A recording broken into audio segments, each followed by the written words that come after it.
दोस्तों, चुनाव आते ही एक अनोखी परंपरा शुरू हो जाती है। पार्टियां नए नए वादों का मेन्यू निकालती है। इसे हम वोटरों की खातिर घोषणा पत्र कहते हैं। पर हालिया घटनाओं से लगने लगा है कि घोषणा पत्र असल में एक पवित्र बहुभाषी बहुगुणी वादों का संग्रह है, जिसे चुनाव के बाद अलमारी में बंद कर दिया जाता है। महागठबंधन ने इस बार अपना ज्वाइंट मैनिफेस्टो जारी करने की तैयारी की है।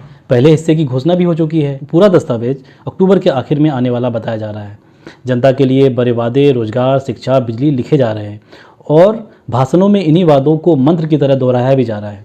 इसी बीच एनडीए की भी अपनी रणनीति है। सीट बांटकर गठबंधन को मजबूत दिखाना और बाद में पार्टी की अपेक्षाएं संतुलित करना। यानी जहां एक तरफ घोषणा पत्र में सबका विकास लिखा जाएगा, वहीं पीछे सीट गणित, गठजोड़ और समझौते वही तय करेंगे जो फायदेमंद हो। जब हर पार्टी वादा करती है कि हर घर रोजगार, महिलाओं को संरक्षण, शिक्षा, स्वास्थ्य, तो पूछिए ये वादे नई चीजें हैं या पुराने विज्ञापनों का रीमेक।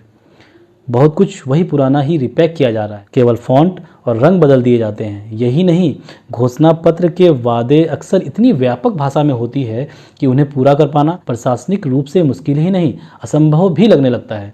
इसे समझने के लिए आप पार्टियों के पिछले घोषणा पत्र और अब के वादों में तुलना करके देखिए। शब्द बदले हैं, परिभाषा वही है।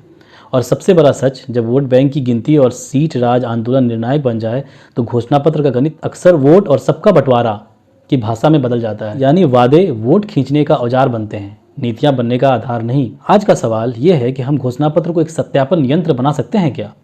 मैं सुझाऊंगा, घोषणा पत्र में जो बड़े वादे हैं उसकी फंडिंग स्रोत और टाइमलाइन मांगे जाए कि पैसा कहाँ से आएगा, कितने दिनों में पूरा की जाएगी।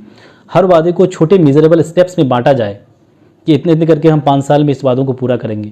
चुनाव बाद 3 महीने में एक प्रोग्रेस चेक रिपोर्ट रिलीज करने का नियम हो। क्यों? क्योंकि सिर्फ शब्दों से राष्ट्र नहीं बनता, योजनाओं के क्रियान्वयन से बनता है। और वोट देने वाले को अधिकार है कि वो वादे नकेल से बंधे हुए दिखे, नहीं तो ये घोषणा पत्र फिर वही पुराना विज्ञापन बनकर रह जाएगा।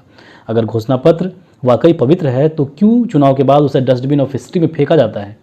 शायद इसलिए कि पवित्रता की एक परिभाषा होती है, कहने में पवित्र, करने में नुमाइश। मैं शहबाज रोहानी फिर मिलूंगा अगले एपिसोड में, जहां हम घोषणा पत्र के वादों को खोल कर देखेंगे, तथ्य और प्रासंगिकता पर बात करेंगे और बताएंगे कि कौन से घोषणा सच में पूरे करने लायक है और कौन बस चुनाव के लिए जुमला।